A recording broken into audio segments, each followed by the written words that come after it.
Bom dia, queridos irmãos. Estamos iniciando mais uma Escola Bíblica Virtual. Hoje iniciaremos um novo estudo baseado no Evangelho de João. Nós vamos estudar sobre Jesus, a verdade que liberta. Como diz João 8, verso 32. E conhecereis a verdade, e a verdade vos libertará. Hoje nós vamos entrar no primeiro capítulo. Capítulo 1, do verso 1 ao verso 18. Nós vamos fazer a introdução deste estudo. Então, o primeiro capítulo diz assim: no princípio era o Verbo, e o Verbo estava com Deus, e o Verbo era Deus. Ele estava no princípio com Deus, todas as coisas foram feitas por intermédio dele. E sem ele, nada do que foi feito se fez. A vida estava nele, e a vida era a luz dos homens. A luz resplandece nas trevas, e as trevas não prevaleceram contra ela. Houve um homem enviado por Deus, cujo nome era João. Este veio como testemunha para que testificasse a respeito da luz, a fim de todos virem a crer por intermédio dele. Ele não era a luz, mas veio para que testificasse da luz, a saber, a verdadeira luz que, vinda ao mundo, ilumina a todo o homem. O Verbo estava no mundo. O mundo foi feito por intermédio dele, mas o mundo não o conheceu. Veio para o que era seu, e os seus não o receberam. Mas a todos quantos o receberam, deu-lhes o poder de serem feitos filhos de Deus, a saber, aos que creem no seu nome, os quais não nasceram do sangue, nem da vontade da carne, nem da vontade do homem, mas de Deus. E o Verbo se fez carne, e habitou entre nós, cheio de graça e de verdade. E vimos a sua glória, glória como do unigênito do Pai. João testemunha a respeito dele e exclama: este é o de quem eu disse, o que vem depois de mim tem contudo a primazia, porquanto já existia antes de mim. Porque todos nós temos recebido da sua plenitude de graça sobre graça. Porque a lei foi dada por intermédio de Moisés. A graça e a verdade vieram por meio de Jesus Cristo. Ninguém jamais viu a Deus. O Deus unigênito, que está no seio do Pai, é quem o revelou. João está dizendo a respeito de Jesus. No princípio era o Verbo estava com Deus e o Verbo era Deus. A palavra verbo se refere à palavra. Lá em Gênesis, quando Deus começa a criar todas as coisas, ele usa o verbo façamos, faça, haja. Quando ele vai criar o homem, ele diz: façamos o homem à nossa imagem. Então está mostrando Deus Pai, Deus Filho e Deus Espírito Santo. E quando ele fala aqui no Evangelho de João, capítulo 1, ele está se referindo a Jesus, o Verbo eterno, o Verbo unigênito, o Filho unigênito do Pai. E é interessante que aqui ele diz que ele veio para o que era seu, ele veio para o povo de Israel, mas Israel não o recebeu. Então, a todos quanto receberam Deus, deu-lhes o poder de serem feitos filhos de Deus. Quem são os filhos de Deus? Aqueles que creem em Cristo Jesus. Por quê?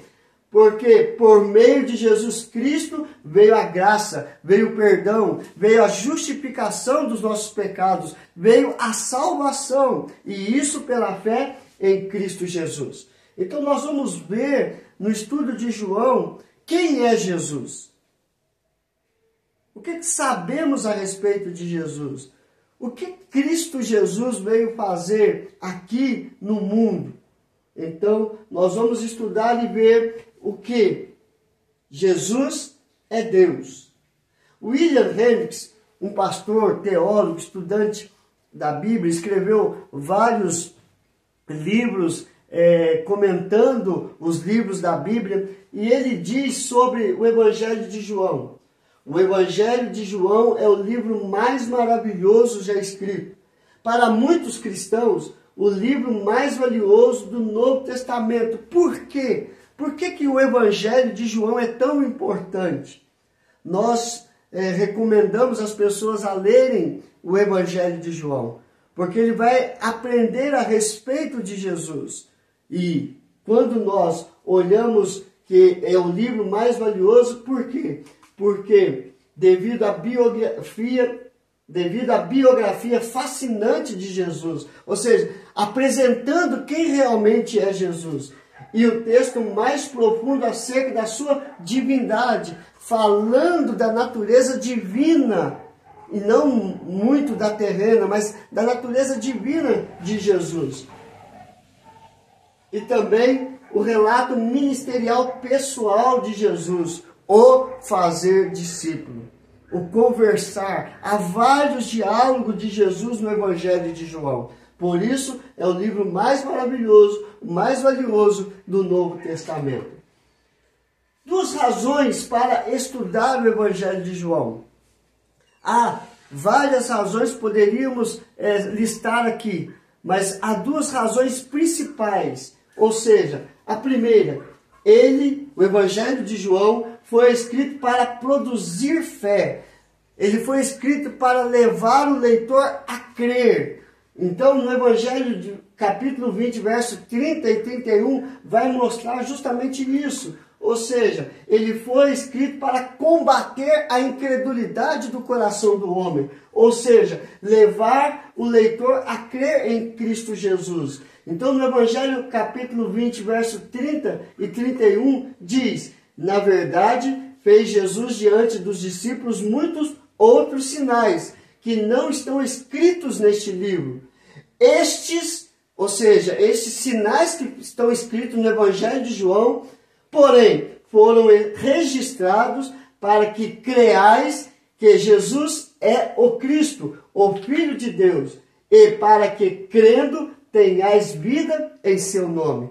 Então, João está dizendo que todos os milagres escritos no Evangelho dele, no Evangelho de João, levam ao seu leitor a crer em Cristo Jesus como Filho de Deus. E crendo, ele tenha a vida eterna. Ou seja, ele é salvo mediante a fé em Cristo Jesus. Nos sinais descritos, revelam a divindade de Jesus. Ou seja, todos os sinais escritos no Evangelho de João vai mostrar a sua divindade. Ou seja, Jesus é o Filho de Deus, é divino, veio do céu, veio do Pai, para se tornar o nosso único e suficiente Salvador. E esta ênfase deve produzir fé em quem? Em Jesus Cristo, como ele é revelado na palavra de Deus, ou seja, o próprio Filho de Deus. E assim crer que ele realmente é Filho do Deus Pai. Por isso, o Evangelho de João, ele usa as palavras crer e fé cerca de 98 vezes para mostrar que a fé em Jesus Cristo é indispensável para a nossa salvação. É por isso que Paulo, quando ele vai falar ao carcereiro, vai responder ao carcereiro, quando ele pergunta, o que farei para ser salvo?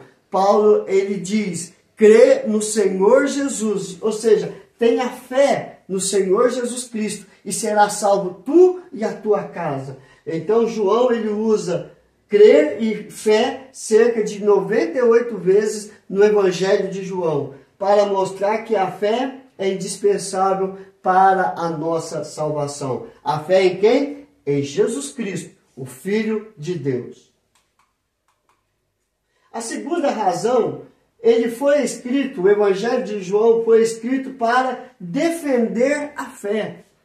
Como assim? A fé precisa ser defendida? É interessante que quando você vai lendo a palavra de Deus, você vai vendo que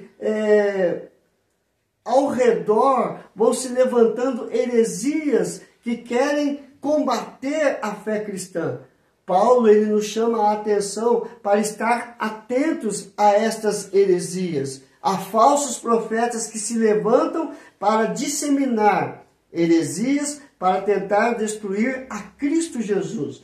Então, uma dessas heresias o agnosticismo influenciava o pensamento religioso no primeiro século. O agnóstico negavam a divindade de Jesus e, consequentemente, todos os resultados espirituais do sacrifício de Cristo Jesus na cruz. Então, o agnosticismo, ele trazia e mexia com a fé da pessoa a não crer na divindade de Jesus e muito menos crer no sacrifício de Cristo Jesus e no resultado espiritual que o sacrifício de Jesus produz na vida daquele que crê, ou seja, a salvação. Uma vez isso aqui destruído, nós não somos salvos. Continuamos mortos em nossos delitos e pecados. Então o agnóstico, ele acreditava e pregava isso. Negava a divindade de Jesus e todos os resultados alcançados pelo sacrifício de Cristo Jesus. Então, João, ele escreve para defender os cristãos desta heresia e provar que Jesus é Deus. E não somente Deus, é o Filho do Deus Altíssimo. Então, João, ele seleciona 7 milagres para mostrar a divindade de Jesus, tendo esse objetivo de defender que Jesus é da mesma essência do Pai, que Jesus é Deus. Então vamos ver. A água em vinho. Segundo, a cura à distância. Aqui está as referências, Evangelho de João, capítulo 2, verso de 1 a 11, a água transformada em vinho. A cura à distância, João capítulo 4, 46 a 54. Terceiro, a cura do paralítico, Evangelho de João capítulo 5, de 1 a 47. Quarto, a multiplicação dos pães e peixes, Evangelho de João capítulo 6, de 1 a 14.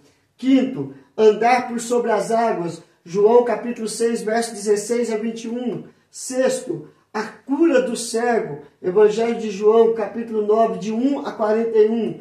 E o último, a ressurreição de Lázaro, Evangelho de João capítulo 11, de 1 a 57. Mas João, ele não para somente nos milagres para mostrar a divindade de Cristo Jesus. Ele também escreve mostrando que Jesus, ele reivindica a sua divindade.